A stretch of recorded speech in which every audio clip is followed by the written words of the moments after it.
Why does healing feel more dangerous than staying stuck? Another good question. If our nervous system, again, this is not, we always think of like trauma or negative things that happen to us as being like in our brain, which is living in this silo over here. And then there's our physical body, right?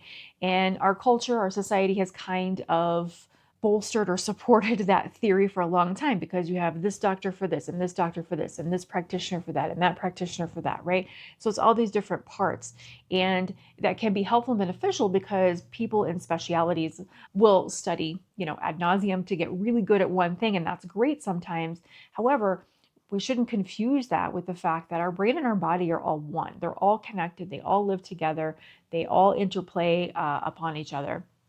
So sometimes when we are used to feeling nervous, anxious, we are constantly on the go, we are constantly doing things, we have to produce because we're a production-based society, right? We reward that type of behavior and that thought process, right?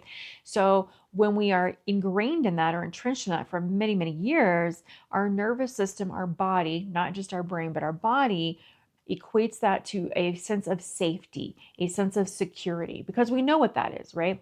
And it's just like science says, there's always the fear of the unknown. We fear what we don't know, right? So if we don't know what quote unquote healing or healthy boundaries may look like, that can be scary and frightening because, even if we say that's what we want, getting to a point where we achieve that can seem tedious and time consuming. And sometimes we get lost in the journey of that as a form of being productive. Oh, I'm working towards healing. I'm working on this and that and the other, right?